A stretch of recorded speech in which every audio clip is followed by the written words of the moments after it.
नमस्कार दोस्तों, स्वागत है आपका हमारे YouTube चैनल में। आज की वीडियो में हम लोग एसएससी जीडी के most important GK GS question को डिस्कस करेंगे जो एग्ज़ाम में बार बार पूछे जाते हैं।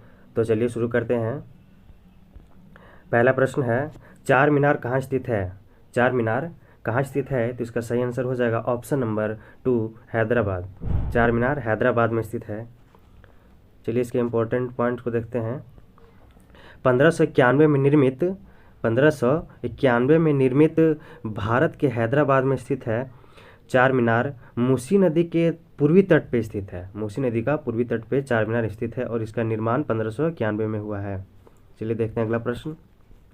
भारत और श्रीलंका को द्वारा विभाजित किया गया है। भारत और श्रीलंका को किसके द्वारा विभाजित किया गया है? किस जल संधि के द्वारा? तो वो इसका सही आंसर हो जाएगा ऑप्शन नंबर 3, पाक जल संधि के द्वारा। पाक जल डमरू मध्य के द्वारा भारत और श्रीलंका को विभाजित किया गया है। इसके इम्पोर्टेंट्स पॉइंट को देखते हैं। पाक जल संधि भारत के तमिलनाडु राज्य और श्रीलंका के उत्तरी प्रांत के जाफना जिले के बीच में स्थित एक जल संधि है। यह जल संधि पूर्वोत्तर में पाक की खाड़ी और दक्षिण पश्चिम में मन्नार खाड़ी को जोड़ती है। ठीक है, चलिए देखते हैं अगला प्रश्न। नीली क्रांति संबंधित है। नीली क्रांति किससे संबंधित है? तो इसका सही आंसर हो जाएगा ऑप्शन नंबर 4, मत्स्य उत्पादन से। नीली क्रांति मत्स्य उत्पादन से संबंधित है। इसके इम्पोर्टेंट पॉइंट्स को देखते हैं। डॉक्टर हीरालाल चौधरी व अरुण कृष्णन को नीली क्रांति का जनक माना जाता है। किसे माना जाता है? डॉक्टर हीरालाल चौधरी व अरुण कृष्णन को नीली क्रांति का जनक माना जाता है। मत्स्य उत्पादन भारत में मछली उत्पादन को बढ़ावा देना है। मत्स्य उत्पादन का मतलब है कि भारत में मछली उत्पादन को बढ़ावा देना। विश्व में भारत मछली उत्पादन में दूसरा नंबर है। विश्व में भारत मछली उत्पादन में कितना नंबर पे है? दूसरा नंबर पे। और पहला नंबर पे कौन है? तो चीन है मछली उत्पादन में। चलिए देखते हैं अगला प्रश्न। सोडियम हाइड्रोक्साइड का उपयोग के लिए नहीं किया जाता है। सोडियम हाइड्रोक्साइड का उपयोग किसके लिए नहीं किया जाता है? तो इसका सही आंसर हो जाएगा ऑप्शन नंबर 3, अचार परिरक्षित करने में। अचार परिरक्षित करने में सोडियम हाइड्रोक्साइड का उपयोग नहीं किया जाता है। और साबुन बनाने में, अखबार बनाने में और धातुओं की चिकनाई हटाने में इसका उपयोग किया जाता है। ठीक है, इसके इम्पोर्टेंस पॉइंट को देखते हैं। सोडियम हाइड्रोक्साइड एक उच्च कोटि का क्षार है। कैसा क्षार है? उच्च कोटि का, जिसका रासायनिक सूत्र NaOH है। सोडियम हाइड्रोक्साइड का रासायनिक सूत्र क्या है? NaOH। इसे धावक सोडा भी कहा जाता है। इसे धावक सोडा भी कहा जाता है। चलिए देखते हैं अगला प्रश्न। भारतीय संविधान के निम्नलिखित में से किस अनुभाग को भारतीय संविधान के अंतरात्मा के रूप में जाना जाता है? भारतीय संविधान में किस अनुभाग को भारतीय संविधान का अंतरात्मा के रूप में जाना जाता है? तो इसका सही आंसर हो जाएगा ऑप्शन नंबर 3, मौलिक अधिकार। हमारे मौलिक अधिकार को भारतीय संविधान की अंतरात्मा के रूप में जाना जाता है। इसके इम्पोर्टेंट पॉइंट्स को देखते हैं। मूल संविधान में 7 मौलिक अधिकार थे। मूल संविधान में कितने मौलिक अधिकार थे? 7। ठीक है, लेकिन 44वें संविधान संशोधन के द्वारा संपत्ति का अधिकार को मौलिक अधिकार की सूची से हटाकर इसे अनुच्छेद 300A के अंतर्गत कानूनी अधिकार के रूप में रखा गया है। ठीक है, किसको हटा के? संपत्ति के अधिकार को 300A में कानूनी रूप से रखा गया है। और मौलिक अधिकार कहाँ से लिया गया है? तो ये संयुक्त राज्य अमेरिका से लिया गया है। ठीक है, इसका वर्णन संविधान के भाग 3 में है। मौलिक अधिकार का वर्णन संविधान के भाग 3 में है और अनुच्छेद 12 से 35 के बीच में है। ठीक है, चलिए देखते हैं अगला प्रश्न। निम्नलिखित में से किस राज्य में जनसंख्या घनत्व सबसे अधिक है? किस राज्य का जनसंख्या घनत्व सबसे अधिक है? तो इसका सही आंसर हो जाएगा ऑप्शन नंबर 1, बिहार। बिहार का जनसंख्या घनत्व सबसे अधिक है। चलिए देखते हैं अगला प्रश्न। निम्नलिखित में से कौन असम से संबंधित लोक नृत्य शैली नहीं है? कौन असम से संबंधित लोक नृत्य शैली नहीं है? तो इसका सही आंसर हो जाएगा ऑप्शन नंबर 3, मंदजास। मंदजास जो है सो असम का लोक नृत्य शैली नहीं है। बाकी बात जो तीनों बचा, बिहू, बगुरम्बा और सत्रिय नृत्य, तीनों असम का लोक नृत्य शैली है। मद्रास को छोड़ के। ठीक है, चलिए देखते हैं अगला प्रश्न। संविधान सभा की मसौदा समिति के अध्यक्ष कौन थे? संविधान सभा की मसौदा समिति के अध्यक्ष कौन थे? तो इसका सही आंसर हो जाएगा option number 3 B.R. Ambedkar. B.R. Ambedkar मसौदा समिति के अध्यक्ष थे। चलिए देखते हैं इसके इम्पोर्टेंट पॉइंट्स को। भारत के संविधान का मसौदा तैयार करने वाली समिति की स्थापना 29 अगस्त 1947 को किया गया था। ठीक है, 29 अगस्त 1947 को की गई थी भारतीय संविधान का मसौदा तैयार करने वाली समिति का गठन, जिसके अध्यक्ष के तौर पर डॉक्टर भीमराव अम्बेडकर को नियुक्त किया गया था। ठीक है, डॉक्टर भीमराव अम्बेडकर की नियुक्ति की गई थी। चलिए देखते हैं अगला प्रश्न। पश्चिमी घाट की सबसे ऊंची चोटी कौन सी है? पश्चिमी घाट की सबसे ऊंची चोटी कौन सी है? तो इसका सही आंसर हो जाएगा ऑप्शन नंबर 3 अनायमुड़ी। अनायमुड़ी पश्चिमी घाट की सबसे ऊंची चोटी है। चलिए देखते हैं इसके इम्पोर्टेंट पॉइंट्स को। पश्चिमी घाट जिसे कि सह्याद्री पर्वत के रूप में भी जाना जाता है, पश्चिमी घाट जिसे सह्याद्री पर्वत के रूप में भी जाना जाता है, इसकी सबसे ऊंची चोटी अनायमुड़ी है, जो कि केरल राज्य में स्थित है। कहाँ स्थित है अनायमुड़ी? तो केरल राज्य में। ठीक है, चलिए देखते हैं अगला प्रश्न।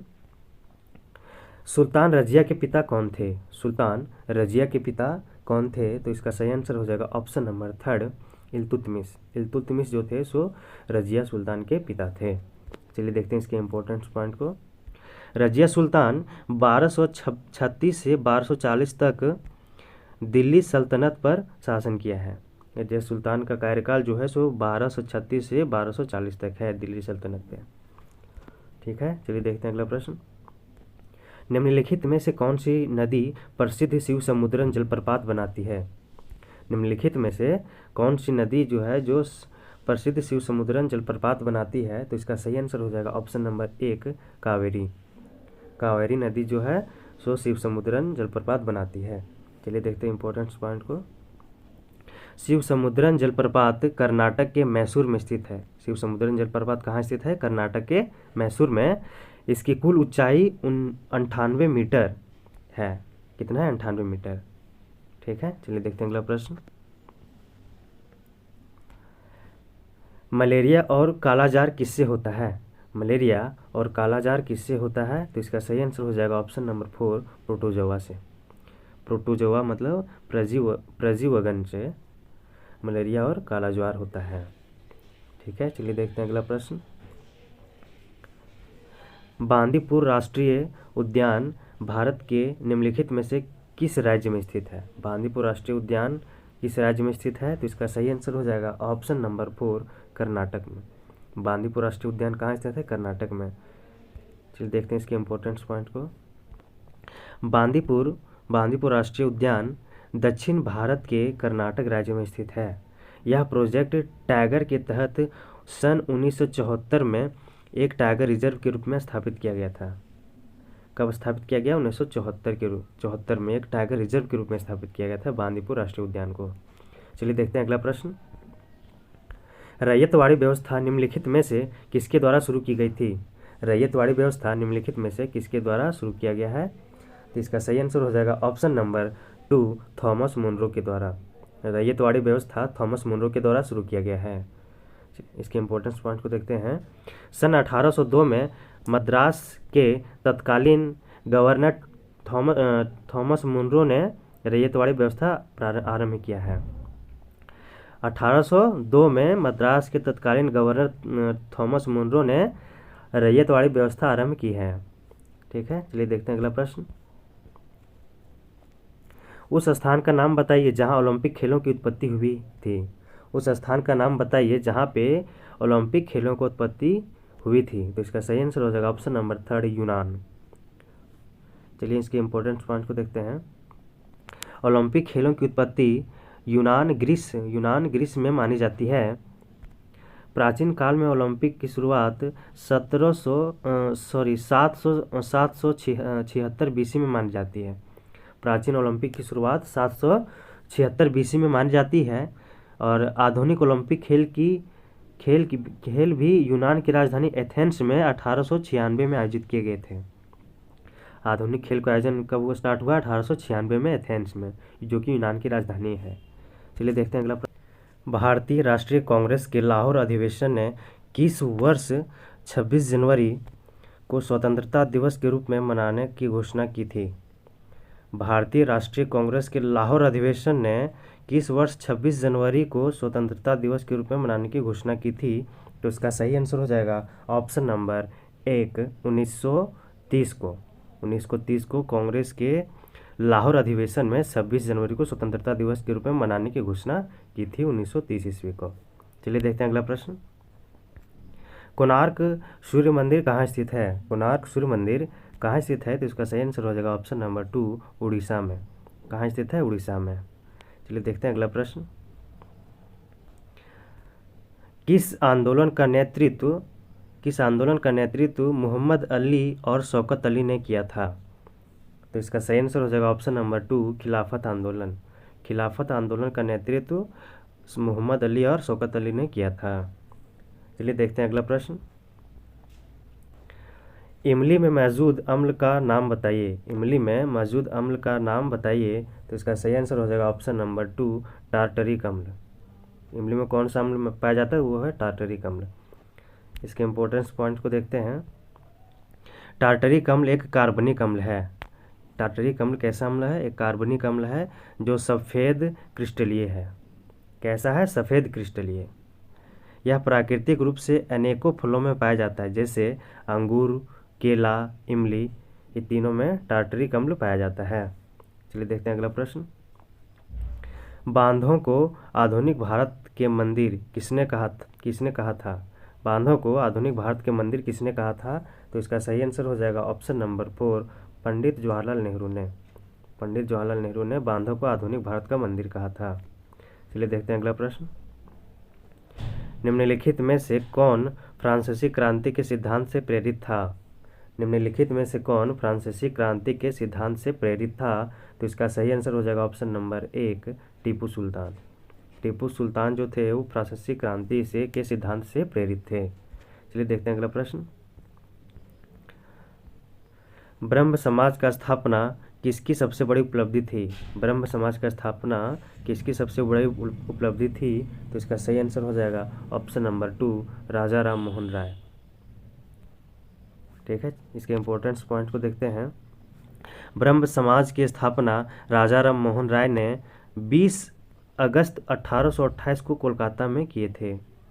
कब हुआ है ब्रह्म समाज का स्थापना? तो 20 अगस्त 1828 ईस्वी को कोलकाता में। ठीक है, किसने किया है? तो राजा राम मोहन राय ने। चलिए देखते हैं अगला प्रश्न।